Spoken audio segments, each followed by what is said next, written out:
इशिता की वजह से मनी की जिंदगी में एक बार फिर उम्मीद लौटती है। लेकिन कहानी यहीं खत्म नहीं होती। असली तूफान तो अब भी बाकी है। अगर आप ऐसे ही धमाकेदार ट्विस्ट और लेटेस्ट अपडेट सबसे पहले देखना चाहते हैं, तो वीडियो को लाइक करें और हमारे चैनल टेली रिव्यू को अभी सब्सक्राइब करें, क्योंकि यहाँ हर कहानी का असली सच सामने आता है। एपिसोड की शुरुआत होती है रूही और रिया से। रूही बड़े प्यार से रिया को उसके बर्थडे प्लान्स के बारे में बताती है। वो कहती है कि इस बार का बर्थडे बहुत खास होने वाला है, हर चीज परफेक्ट होगी। लेकिन तभी रिया एक ऐसा सच बताती है जो सबको हैरान कर देता है। उसका बर्थडे अगले हफ्ते नहीं, बल्कि आज ही है। रिया की आवाज में उदासी साफ झलकती है। वो बताती है कि उसकी मम्मी के पास उसके लिए टाइम नहीं है, इसलिए वो अपना बर्थडे एक हफ्ते बाद मनाने का बहाना बना रही है। ये बात सुनकर रूही के चेहरे का एक्सप्रेशन बदल जाता है। अब वो सिर्फ दोस्त नहीं, बल्कि रिया के लिए कुछ खास करने की ठान लेती है। दूसरी तरफ शगुन अपने ख्यालों में खोई होती है। तभी मनी वहां आता है। मनी का अंदाज बदला हुआ है, उसकी आंखों में शुक्रिया और दिल में इमोशन। वो शगुन को धन्यवाद देता है कि उसने उसका इतना ख्याल रखा। शगुन भी इस पल को एंजॉय करती है। लेकिन तभी माहौल बदल जाता है जब इशिता और रमन वहां पहुंच जाते हैं। इशिता मनी से पूछती है कि अब वो कैसा महसूस कर रहा है। मनी भावुक होकर कहता है कि उसकी वजह से सभी को कितना कुछ सहना पड़ा और उसे इसका अंदाजा भी नहीं था। इशिता मुस्कुराते हुए कहती है, तुम मेरी फैमिली हो और फैमिली के लिए सब कुछ करना पड़ता है। यहीं से कहानी में नया मोड़ आता है। अचानक रमन के पास पुलिस का कॉल आता है। मनी को तुरंत थाने बुलाया जाता है। वजह, कुछ गुंडे पकड़े गए हैं और शक है कि कोई अंदर का ही आदमी उन्हें हर जानकारी दे रहा था। ये सुनते ही सबके मन में एक ही सवाल उठता है, आखिर वो गद्दार कौन है? उधर रूही जब पार्टी की तैयारियों में लगी होती है, तो उसकी टक्कर निखिल से हो जाती है।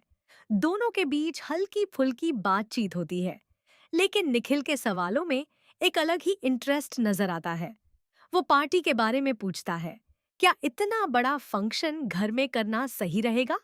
रूही पहले थोड़ा कंफ्यूज होती है, लेकिन फिर अपनी थीम और प्लान समझाती है, जिससे निखिल भी मान जाता है। लेकिन क्या निखिल सच में सिर्फ एक दोस्त है या उसके इरादे कुछ और हैं? अब बात करते हैं सबसे बड़े खुलासे की। पुलिस स्टेशन में इंस्पेक्टर तनेजा से सख्ती से पूछताछ करते हैं।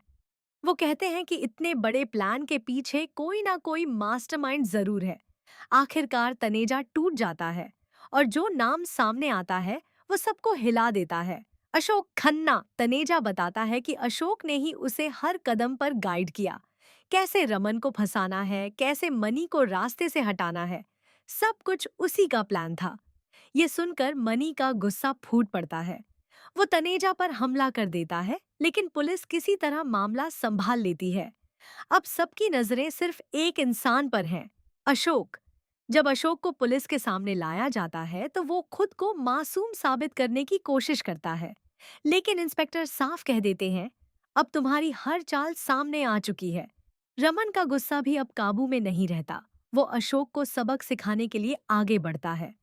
माहौल पूरी तरह गर्म हो जाता है। इधर घर में थोड़ी हल्की फुल्की खुशियां भी चल रही हैं। रूही की प्लान की गई पार्टी शुरू होती है। सब लोग तैयार होकर आते हैं और रिया को सरप्राइज मिलता है। उसकी आंखों में खुशी के आंसू आ जाते हैं। शायद पहली बार उसे महसूस होता है कि कोई सच में उसकी परवाह करता है। इसी बीच एक छोटा लेकिन मजेदार ट्विस्ट भी आता है। इशिता और आलिया दोनों एक जैसी पायल पहनकर आती हैं। सब लोग हैरान रह जाते हैं। जब सच्चाई सामने आती है तो पता चलता है कि आदि ने जो पायल खरीदी थी, वही रमन ने भी ले ली। यानी बाप ने बेटे की कॉपी कर ली। इस पर सब हंसने लगते हैं और माहौल हल्का हो जाता है। लेकिन कहानी अब भी खत्म नहीं हुई है। असली सवाल अब भी बाकी है। क्या अशोक इतनी आसानी से हार मान जाएगा, या वो फिर से कोई नई चाल चलेगा? और निखिल का असली मकसद क्या है? क्या वो सिर्फ एक दोस्त है या आने वाले तूफान की शुरुआत? इन सभी सवालों के जवाब जानने के लिए जुड़े रहिए हमारे साथ। अगर आपको ऐसे ही दमदार ट्विस्ट और इमोशनल ड्रामा पसंद है, तो वीडियो को लाइक करें, शेयर करें और हमारे चैनल टेली रिव्यू को सब्सक्राइब करना बिल्कुल ना भूलें, क्योंकि यहाँ हर एपिसोड की सच्चाई मिलती है सबसे पहले, सिर्फ टेली रिव्यू पर। मिलते हैं अगले वीडियो में एक और जबरदस्त कहानी के साथ।